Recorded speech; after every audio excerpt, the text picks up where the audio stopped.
எல்லாருக்கும் வணக்கங்க. உங்கள் எல்லாரையும் 666 மந்த்ரா யூடியூப் சேனல் மூலமாக மறுபடியும் சந்திப்பதில் எனக்கு ரொம்ப சந்தோஷம்.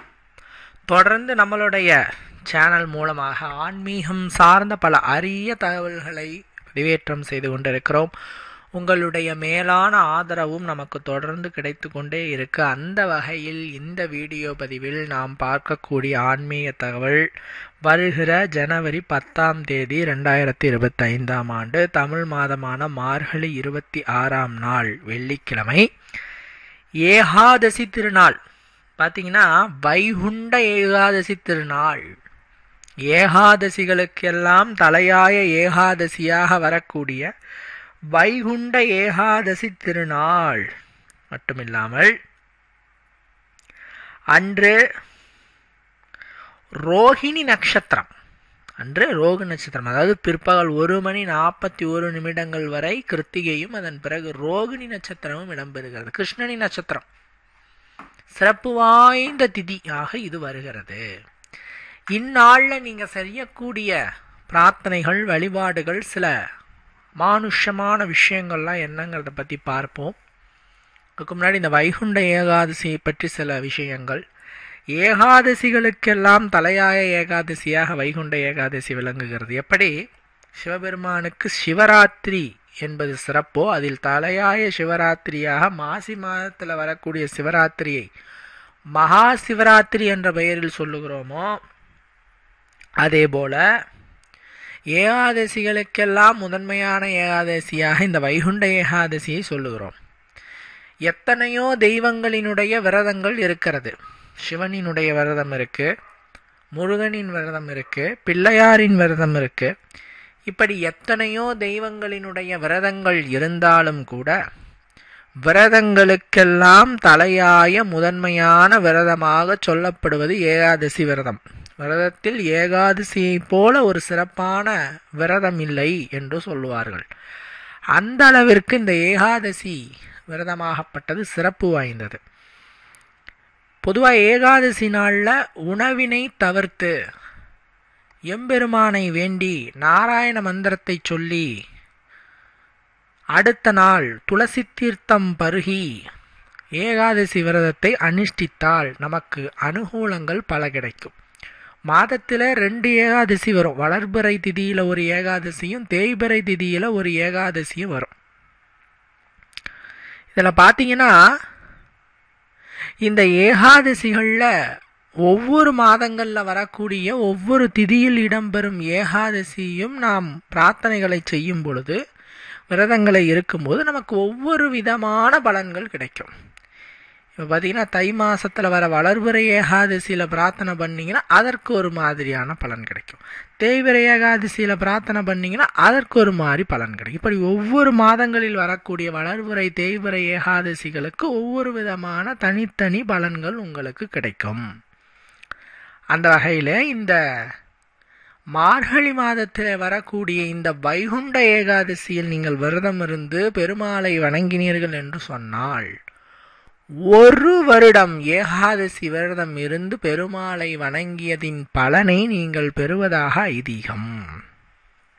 சரிங்களா? நீங்கள் மாதம் இருக்க முடியலைங்க அப்படின்னு சொல்கிற மக்கள் அட்லீஸ்ட் இந்த மார்கழி ஏகாதசி நாளிலாவது விரதத்தை அனுஷ்டித்தீர்கள் என்று சொன்னால், அதாவது இந்த வைகுண்ட ஏகாதசியில் 1 வருடம் விரதம் இருந்து சுவாமியை அனுஷ்டித்த பலனை நீங்கள் பெறுவதாக சாஸ்திரம் சொல்லுகிறது.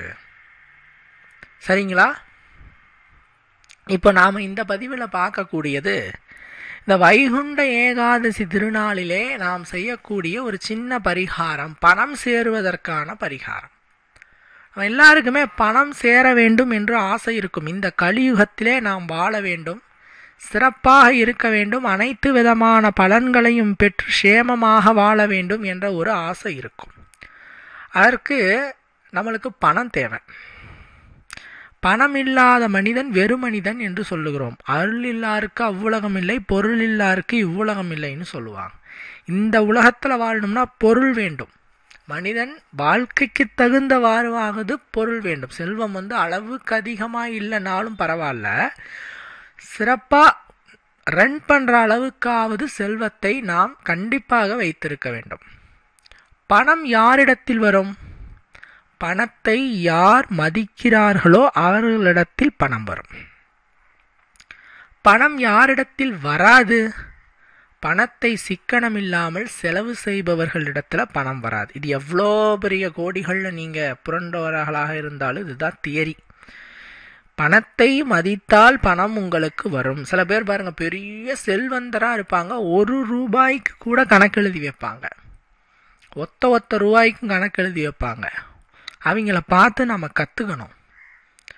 ஏன் அப்படின்னு பார்த்தீங்கன்னா, அவங்க கிட்ட பணம் என்றைக்குமே குறையாது. அவங்க எப்பயுமே கடன் வாங்க மாட்டாங்க, அவங்க எப்பயுமே வறுமையில் போக மாட்டாங்க. காரணம் என்ன அப்படின்னு பார்க்கும்போது, அவங்க பணத்தை மதிக்கிறார்கள், அதை செலவு செய்வதற்கு உண்டான வரைமுறைகளை வகுக்கிறார்கள். எனவே அந்த பணம் அவர்களிடத்திலே சேர்ந்து கொண்டே இருக்கிறது. ஸோ நீங்களும் சேமிப்பை தொடங்குங்கள், கணக்கு வழக்கை தொடங்குங்கள், பட்ஜெட் போடுங்க, பணம் உங்ககிட்ட கண்டிப்பாக வரும். ஒன்று. ரெண்டாவது, இந்த வைகுண்ட ஏகாதசி திருநாளை நாம் பணம் பெருகுவதற்கு பயன்படுத்தி கொள்ளலாம். ஏன்னா பெருமாளுக்கு உரிய திருநாள் வைகுண்ட ஏகாதசி நாள். பெருமாளை வழிபட்டால் மகாலட்சுமி தேவி கூப்பிடாமலேயே ஓடோடி வருவாள். சில பேர் கேட்பாங்க, லக்ஷ்மி கடாட்சம் எங்கள் வீட்டுக்கு வரணுங்க, மகாலட்சுமியினோட அருள் எங்களுக்கு கிடைக்கணுங்க, என்னங்க பண்ணலாம் அப்படின்னு கேட்பாங்க. அவங்களுக்கு ஒரே வார்த்தையில் நான் சொல்லுவேன், லக்ஷ்மியை கும்பிடுங்கன்னு சொல்லுவேன். பெருமாளை கும்பிடுங்கன்னு நான் சொல்லுவேன். ஏன்னா பெருமாளை கும்பிட்டா லக்ஷ்மி வருவாங்க, ராமரை கும்பிட்டா அனுமன் வருவார். இப்படி இந்த பெருமாளினுடைய அருட்கடாட்சத்தை நீங்கள் பெற்றுவிட்டால் மகாலட்சுமி உங்களோட நிரந்தரமாக தங்கிடுவார். அதனால தான் சொல்கிறது, இந்த வைகுண்ட ஏகாதசி விரதத்தை அனுஷ்டித்து பெருமாளை வேண்டிங்கன்னா லக்ஷ்மி ஓடோடி வந்து விடுவாள். உங்களுக்கு அருள் புரிய தாய் ஓடோடி வந்து உங்களுக்கு அருளினை பொழிவாள். சரிங்களா? இது மிக முக்கியமான ஒரு விஷயம். அதே நேரத்தில் அன்னையினுடைய அருளை நீங்கள் பெறுவதற்கு இந்த வைகுண்ட ஏகாதசி நாளில் பச்சைகள் பூரத்தை வாங்கி பூஜை அறையில் வைக்கிறது சிறப்பு. இந்த பச்சைகள் பூரம் அப்படிங்கும்போது பெருமாளினுடைய வஸ்து. இந்த பச்சைகள் பூரம் இருக்கக்கூடிய இடத்திலே கண்டிப்பாக நெகட்டிவ் வைப்ரேஷன் ஆகப்பட்டது வரவே வராது. பாசிட்டிவிட்டி அங்கே அதிகமாக இருக்கும், லக்ஷ்மி கடாட்சம் குறைவில்லாமல் இருக்கும். ஸோ அந்த வைகுண்ட ஏகாதசி நாளில் எந்த அளவுக்கு விரதம் இருந்து பெருமாளை அனுஷ்டிக்கிறீங்களோ அந்த அளவுக்கு பெருமாளினுடைய வஸ்துவான இந்த பச்சைகள் பூரத்தை வாங்கி வீட்டில் வைக்கிறதுங்கிறது உங்களுக்கு சிறப்பான பலனினை கொடுக்கும்படியாக இருக்கும் என்பதை நீங்கள் மறந்துவிடக்கூடாது. இது ஒன்று. ரெண்டாவது விஷயம் என்ன அப்படின்னு பார்த்தீங்கன்னா, மகாலட்சுமி தாயாரை நீங்கள் வேண்டும் பொழுது அன்னையினுடைய அருளை நீங்கள் முழுவதுமாக பெற வேண்டுமென்றால் இந்த வைகுண்ட ஏகாதசி திருநாளிலே நீங்கள் ஓம் நமோ நாராயணாய மந்திரத்தை குறைந்தது 1008 முறை சொல்ல வேண்டும். எவர் ஒருவர் வைகுண்ட ஏகாதசி திருநாளில் ஓம் நமோ நாராயணாய அப்படிங்கிற இந்த மந்திரத்தை 1008 முறை சொல்லுகிறார்களோ அவர்களுக்கு லக்ஷ்மி நிரந்தரமாக அவர்களினுடைய உடம்பிலே தங்கிவிடுவாள், அவர்களினுடைய வீட்டிலே தங்கிவிடுவாள். இதன் மூலமாக அளவில்லாத லக்ஷ்மி கடாட்சத்தை அவர்கள் அடைவார்கள் அப்படிங்கிறதுல எந்த விதமான ஐயமுமே கிடையாது. இதையும் நீங்கள் கண்டிப்பாக நோட் பண்ணிக்கிறோம். வைகுண்ட ஏகாதசி நாளில் துளசி வழிபாடும் மறக்காமல் செஞ்சுருங்க. பெருமாள் கோயிலில் இருக்கக்கூடிய துளசி மாடம் அங்கு போயிட்டு கற்பூர ஊதுபத்தி காமிச்சு கும்பிட்டு வணங்கி அந்த துளசி மாடத்தை சுற்றி துளசி மாதாவை மனசார நீங்கள் பிரார்த்திக்கணும். நீயே துணை, நீ இன்றி இங்கு யார் அப்படின்னு வேண்டி அந்த துளசி மாதாவை வேண்டுங்க. துளசி மாதாவின் அருள் கிடைத்தாதான் பெருமாளை உங்களால் அடையவே முடியும். பெருமாளுடைய அருளை பெற வேண்டும் என்றால் துளசி மாதாவின் அருளை பெறணும். ஸோ துளசி மாதாவை வேண்டிக்கிட்டு அதன் பிறகு உங்களுடைய இந்த வைகுண்ட ஏகாதசி விரதத்தை தொடங்குங்கள், சிறப்பான பலன் கிடைக்கும். ஸோ இந்த வீடியோவில் இந்த பணம் சேருவதற்குண்டான அதாவது என்னென்ன அப்படின்னு பார்த்தோம். இந்த வைகுண்ட ஏகாதசி நாளில் பணம் சேருவதற்கு ஒரு சீக்ரெட் ட்ரிக்கை நான் சொல்ல போகிறேன். சீக்ரெட் ட்ரிக்ஸ் அப்படின்னு நான் சொல்கிறேன். கண்டிப்பாக ட்ரை பண்ணி பார்த்து பயன் அடையுங்க. அது என்ன ட்ரிக் அப்படிங்கிறத பார்க்கலாம். நியூமராலஜியில் சில எண்களுக்கு சக்திகள் அதிகமாக இருக்கிறது என்று சொல்லப்படுகிறது. அது உண்மைதான். எண்களின் சக்தியை பற்றி தான் எண் ஜோதிடம் அப்படிங்கிற விஷயம் சொல்லுது. அதாவது சில எண்களுக்கு இயற்கையாகவே அதீத சக்திகள் இருக்குது. பாருங்கள், ஒருத்தர் சொல்லுவார், நாம் ரொம்ப வறுமையில் இருந்தேங்க, கஷ்டத்தில் இருந்தேங்க, இந்த வீடு வாங்கினங்க, அற்புதமாக எனக்கு ராசி ஆயிடுச்சிங்க, நல்லா இருக்கேங்க அப்படின்னு சொல்லுவாங்க. சில பேர் பார்த்தீங்கன்னா வண்டி வாங்கும்போது இந்த நியூமராலஜி பார்ப்பாங்கன்னா, அந்த வண்டி வாங்கினங்க, வண்டி வாங்கின யோகமே எனக்கு சூப்பருங்க அப்படிம்பாங்க. சில பேருக்கு அது நெகட்டிவாக கூட வரும். நல்லா இருந்தேங்க, இந்த நிலம் வாங்கினங்க, இந்த வண்டி வாங்கினங்க, எனக்கு இது செட் ஆகலைங்க அப்படின்னு கூட சில பேர் சொல்லுவாங்க. இப்படி இந்த எண் ஜோதிடம் அப்படிங்கிற விஷயத்தில் இந்த நம்பர்ஸ் அப்படிங்கிற விஷயம் ரொம்ப ரொம்ப முக்கியம். இந்த நம்பர்ஸ் சில பேருக்கு லக்கி நம்பராக அமையும், சில பேருக்கு லக்கி இல்லாத நம்பராக அமையும்.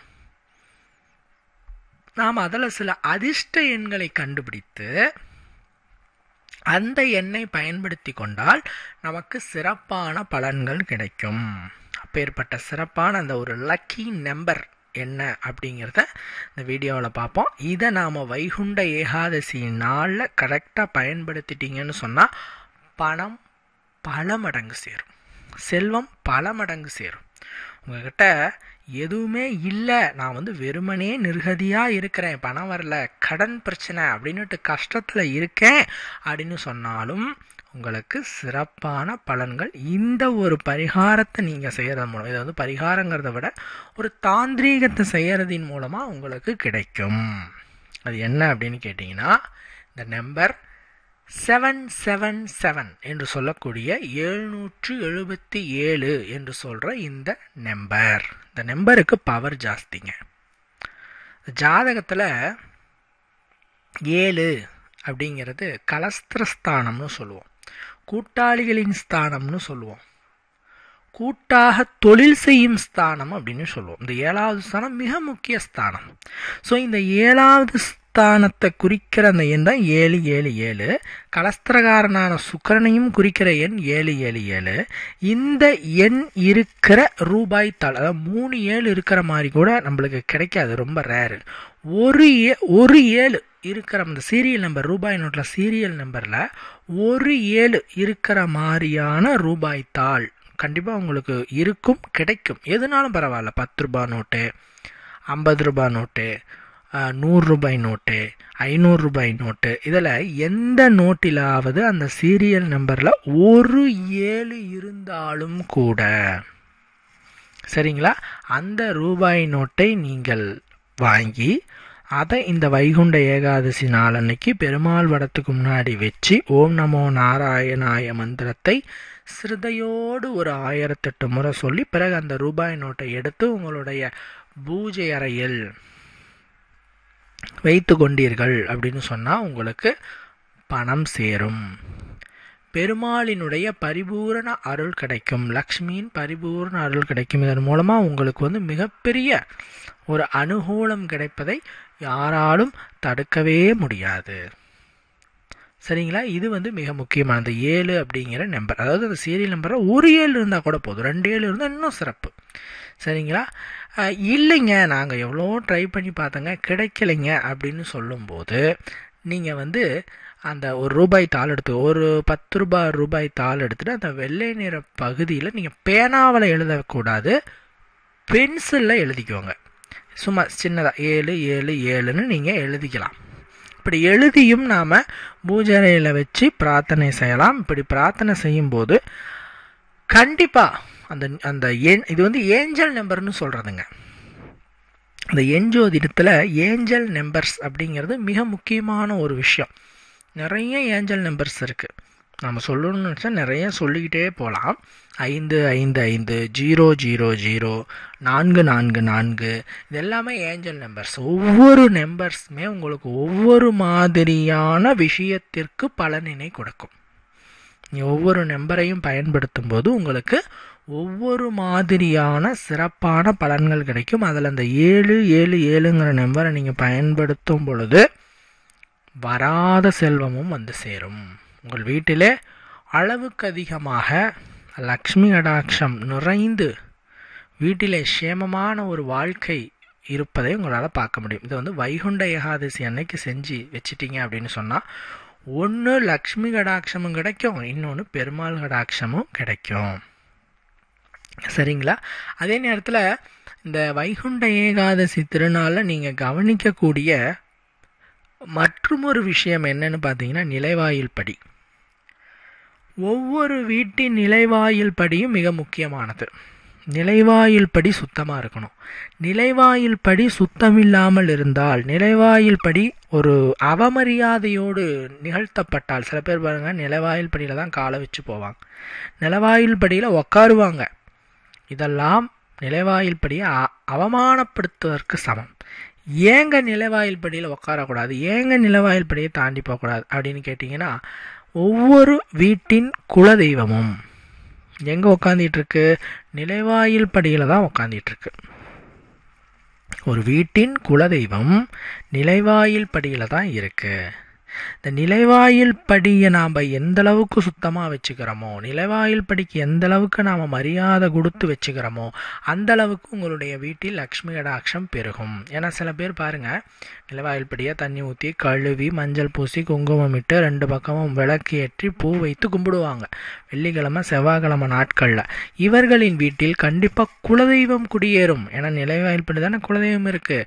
குலதெய்வத்தின் அனுகிரகத்தின் மூலமாக உங்களுடைய வீட்டில் குலதெய்வம் வந்து சேரும். குலதெய்வம் வந்து சேருவதன் மூலமாக கண்டிப்பாலும் உங்களுடைய இல்லத்தில் இருக்கக்கூடிய அத்தனை விதமான தடைகளும்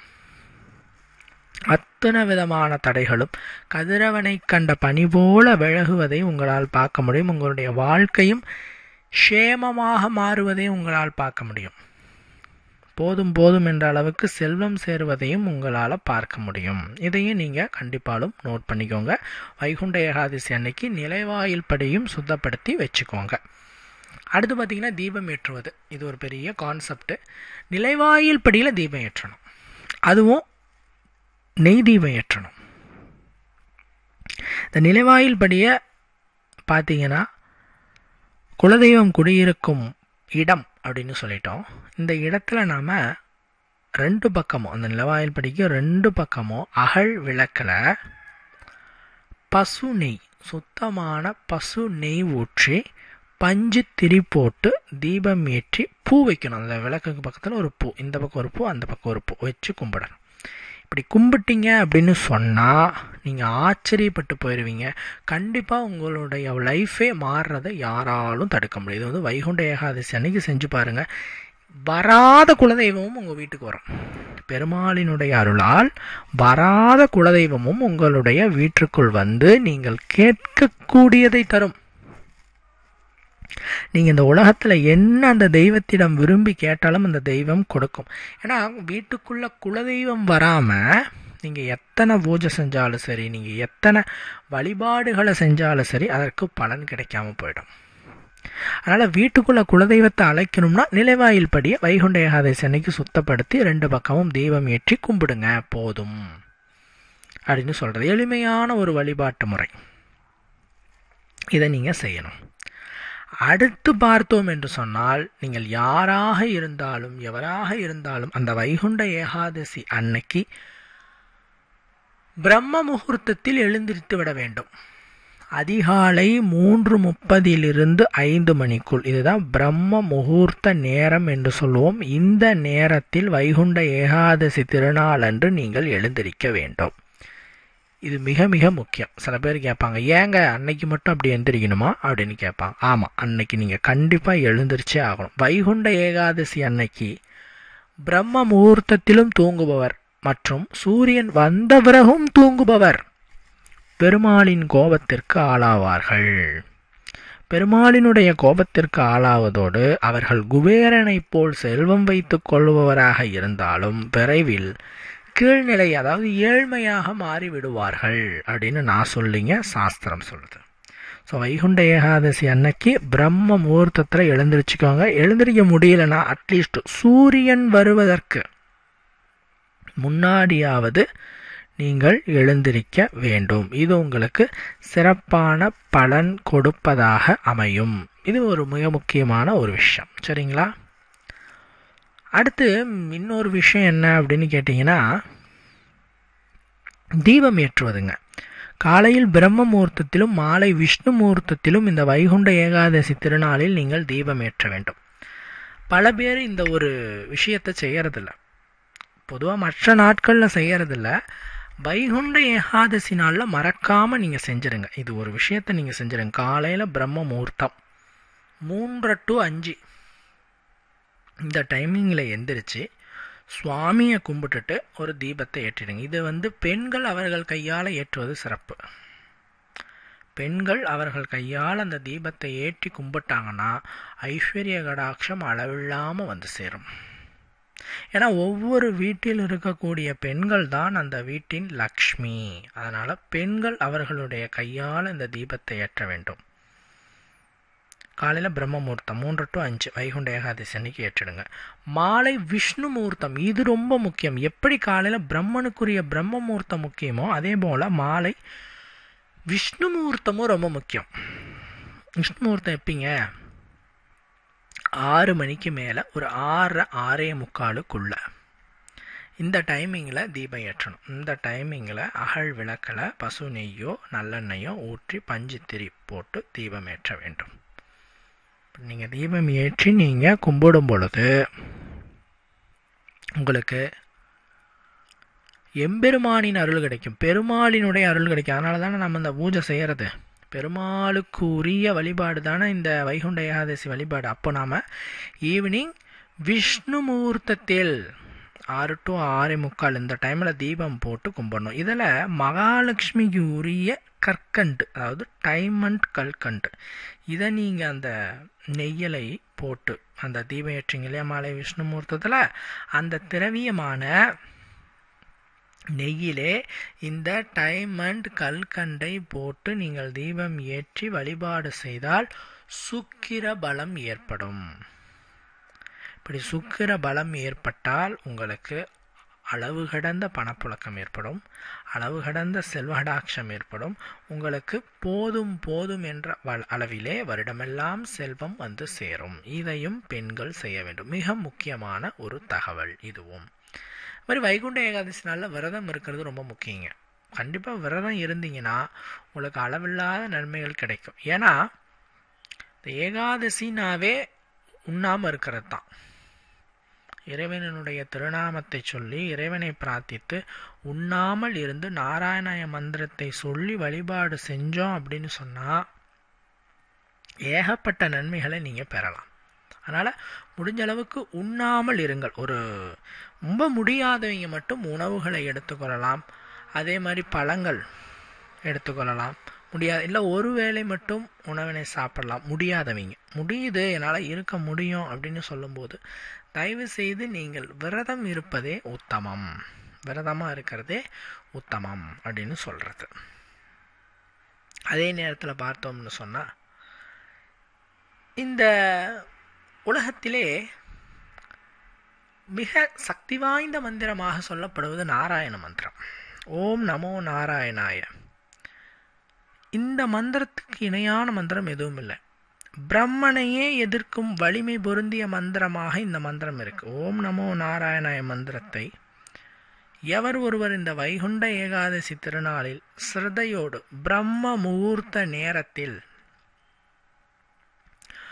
1008 முறை சொல்கிறாரோ, 1008 முறை, அதாவது 3 to 5 அந்த 1.5 மணி நேரத்துக்குள்ள 1008 முறை. அதுக்குன்னு படபடப்படன்னு வேகமாக சொல்லணுங்கிறது கூட நீங்கள் மெதுவாக சொன்னாவே நீங்கள் 1008 கம்ப்ளீட் பண்ணிடலாம். ஓம் நமோ நாராயண மந்திரத்தை சிரத்தையோடு நீங்கள் சொன்னீங்க அப்படின்னு சொன்னால் இந்த வைகுண்ட ஏகாதசி திருநாளில் பிரம்ம முகூர்த்த நேரத்தில், அது ரொம்ப முக்கியம், அதனால தான் நான் அதை மென்ஷன் பண்ணி சொல்கிறேன், பிரம்ம முகூர்த்தம் அப்படிங்கிறத. அந்த டைமிங்கில் நீங்கள் சொல்கிறச்சு உங்களுக்கு அந்த எம்பெருமானினுடைய முழு அருளும் கிடைக்கும். என்ன நினச்சி இந்த மந்திரத்தை சொன்னாலும், உங்களுக்கு என்ன தேவை அப்படிங்கிறத நினச்சி அந்த மந்திரத்தை சொன்னாலும் அந்த தேவை உடனே நிறைவேறக்கூடிய அதிசயத்தை உங்களால் பார்க்க முடியும். என்ன நினச்சி வேண்டி இதை நீங்கள் செஞ்சாலும் சொன்னாலும் அந்த வேண்டுதல் விருப்பம் அப்படியே நிறைவேறும். சரிங்களா? இதுவும் மிக முக்கியமானது. அன்று சாப்பிடாத இருக்கிற வறியவர்களுக்கு அன்னதானம் கொடுப்பது சிறப்பு. நீங்கள் கேட்கலாம், அடுத்த ஒரு கேள்வி கேட்கலாம், ஏகாதசி நாளில் விரதம் இருங்கன்னு சொல்கிறீங்க, எப்படி நாம் சாப்பாடு வாங்கி கொடுக்கறது, அது வந்து தவறா அப்படின்னு கேட்டிங்கன்னா அது தவறில்லை. பசியோடு இருப்பவர்களுக்கு எல்லா நாளும் விரதம் தான். பசி இல்லாமல் இருக்கிறவங்களுக்கு தான் விரதம் அப்படிங்கிறது உண்டு. பசியோடு வறியவர்களாக இருக்கக்கூடியவர்கள், யாசகம் வாங்குபவர், இவர்களுக்கு ஏகாதசி நாளில் நாம் சாப்பாடை கொடுத்தோம்னா உங்களுக்கு பல மடங்கு புண்ணியமாக வந்து சேரும். இன்னொன்று சொல்லுது, ஏகாதசி நாளில் எறும்பு கூட உணவு சாப்பிடாமல் இருக்குமா. இந்த உலகத்தில் இருக்கக்கூடிய அத்தனை உயிர்களும் உண்ணாமல் தான் இருக்குமா. சரிங்களா? எல்லா உயிரினங்களும் அதற்குரிய உணவை அதுவே தேடிக்கொண்டு சாப்பிடுது. ஆனால் இந்த மனிதன் மட்டும்தான் சில நேரங்களிலே தன்னுடைய உடல் பிரச்சனையால், ரொம்ப வயோதிகமாக இருப்பாங்க, உடல் ரொம்ப பிரச்சனையாக இருப்பாங்க, அவங்களுக்கு என்ன பண்ண முடியும், மற்ற நல்லா இருக்கிறவங்களுக்கு தானே உணவு கொடுக்க முடியும். ஸோ அப்படி இருப்பவர்களுக்கு, கஷ்டத்தில் இருப்பவர்களுக்கு எப்போதும் எந்நேரமும் உங்களாலான உதவியை செய்யலாம். வைகுண்ட ஏகாதசி நாளில் இந்த உணவு தானத்தை செய்வதன் மூலம் அவர்களுக்கு, நல்லா இருக்கவங்களுக்கு இல்லை, நான் முடியாதவங்களுக்கு உணவினை நீங்கள் தானமாக கொடுக்கும்போது எம்பெருமானின் அருளினை நீங்கள் முழுவதுமாக பெறுவீர்கள் அப்படின்னு சொல்றதுல எந்த விதமான ஐயமுமே கிடையாது. அன்னைக்கு மல்லிகை மலரை தாயாருக்கு சாற்றி வழிபாடு செய்யுங்க. அதாவது பெருமாள் கோயிலில் இருக்கிற தாயாருக்கு வைகுண்ட ஏகாதசி நாளில் மல்லிகை பூவை சாற்றி அன்னையை பரிபூர்ண சிரத்தையோடு வேண்டிக் கொண்டீர்கள் என்று சொன்னால் அன்னை அருள் புரிவாள், வேண்டியதை கொடுப்பாள். மகாலட்சுமி தேவி உங்களுக்கு வேண்டியதை கொடுக்கணும் அப்படின்னு சொன்னால் மல்லிகை பூவை தாயாருக்கு சாற்றி வணங்கினீர்கள்னாவே போதும். மல்லிகை பூவை வசிய மலர் அப்படின்னு சொல்கிறோம். மல்லிகை பூவை எந்த தெய்வத்திற்கு நீங்கள் சாற்றி வழிபாடு செய்தாலும் அந்த தெய்வம் உங்களுக்கு வசியமாகும். நீங்கள் பெருமாள் கோயிலுக்கு போயிட்டு தாயாருக்கு அவங்க லக்ஷ்மி தானே, பெருமாள் கோயிலில் இருக்க தாயார் லக்ஷ்மி தானே, அவங்களுக்கு சாற்றி நீங்கள் வேண்டிக் கொண்டால் தாயார் உங்களுக்கு வசியமாயிடுவாங்க. அதே மாதிரி நீங்கள் இப்போ ஒரு சிவன் கோயிலுக்கு போகிறீங்க, அங்கே இருக்கிற தாயாருக்கு சாற்றி நீங்கள் வழிபாடு செய்யணும், பார்வதி உங்களுக்கு வசியமாயிடுவாங்க. இப்படி கடவுள்களையே உங்களுக்கு வசீகரணம் செய்து கொடுக்கும் சக்தி இந்த மல்லிகை மலருக்கு இருக்கு. ஸோ மல்லிகை மலரை இந்த என்ன பண்ணோம், சுப நாளில், வைகுண்ட ஏகாதசி சுப நாளில் பெருமாள் கோயிலில் இருக்கிற தாயாருக்கு சாற்றி நீங்கள் பிரார்த்தனை செய்து வழிபாடு செய்தால் உங்களுக்கு தாயாரினுடைய பரிபூரண அருள் கிடைக்கும் அப்படிங்கிறதுல எந்த விதமான ஐயமுமே கிடையாது. அதே மாதிரி எண்ணெய் தானம் செய்வது, வைகுண்ட ஏகாதசி நாளன்னைக்கு கோயில்களில் எண்ணெய் தானம் செய்கிறது அவ்வளோ சிறப்பு. எண்ணெய், நல்லெண்ணெயோ அல்லது பசு நெய்யையோ கோயில்களுக்கு நீங்கள் தானமாக கொடுத்தீர்கள் என்று சொன்னால் அவ்வளவு நன்மைகள் கிடைக்கும். அருகில் இருக்கிற பெருமாள் கோயிலுக்கு இந்த தானத்தை கொடுங்க, இப்படி கொடுத்து நீங்கள் எம்பெருமானை வேண்டிக் கொண்டீர்கள் அப்படின்னு சொன்னால் எம்பெருமானினுடைய பரிபூரண அருள் உங்களுக்கு கிடைக்கும். இதன் மூலமாக உங்களுடைய வாழ்க்கையில் நீங்கள் எல்லா விதமான அனுகூலத்தையும் பெற முடியும். மனிதர்களுக்கு உணவு தானமும், இல்லாத மனிதர்களுக்கு உணவு தானமும், ஆலயங்களுக்கு எண்ணெய் தானமும் இந்த வைகுண்ட ஏகாதசியில் செய்தால் வைகுண்டநாதனினுடைய அருளினை நீங்கள் முழுவதுமாக பெறுவீர்கள் என்பதிலே ஐயம் ஏதுமே கிடையாது. அதே நேரத்தில் இந்த வைகுண்ட ஏகாதசி திருநாளில் நிச்சயமாலும் நீங்கள் குறைந்தது 5 பேருக்காவது உணவு தானத்தை கொடுங்கள். சொன்ன மாதிரி வறியவர்களுக்கு உணவு வாங்கி கொடுங்கன்னு சொன்னோம். அதில் நான் சொல்கிறது குறைந்தது ஒரு 5 பேருக்காவது உணவினை வாங்கி கொடுத்து வேண்டிக்கோங்க. ஏன்னா வறியவர்களுக்கு வாங்கி கொடுக்கும்போது நவகிரகங்களில் சனீஸ்வர பகவானாகப்பட்டவர் மகிழ்ச்சி அடைவார். நவகிரகங்களில் சனீஸ்வர பகவானை தர்மகாரகன் என்ற பெயரால் நாம் அழைக்கிறோம். தர்மகாரகனான சனீஸ்வர பகவான் மகிழ்ச்சியானால் உங்களுக்கு சனியினுடைய பலத்தினால் அல்லது பார்வையினால் ஏற்படக்கூடிய கஷ்டங்கள், துன்பங்கள், துயரங்கள் ஆகியவை நீங்கி சனீஸ்வர பகவானினுடைய முழு அருளையும் நீங்கள் பெற்று கண்டிப்பாலும் நீங்கள் நினைக்கிறது எல்லாமே அப்படியே நிறைவேறக்கூடிய ஒரு அதிசயம் ஏற்படுவதை உங்களால் பார்க்க முடியும். இது சனீஸ்வர பகவானை சந்தோஷப்படுத்துறதுக்கான செயல். சனியினுடைய அருள் உங்களுக்கு முழுமையாக கிடைச்சிருச்சுன்னா நீங்கள் எதையுமே சாதிக்கலாம். அனைத்து தடைகளையும் அவர் நீக்கி கொடுப்பார். ஸோ அந்த வைகுண்ட ஏகாதசி நாளில் என்னென்ன விஷயங்கள் செய்யணும் பிடிக்கணுங்கிறத நான் எல்லாமே சொல்லிட்டேன். கண்டிப்பாக இந்த வீடியோ பதிவு உங்களுக்கு பயனுள்ள வகையில் இருந்திருக்கு நான் நம்புகிறேன். மற்றொரு பதிவில் சந்திக்கலாம். நன்றி, வணக்கம்.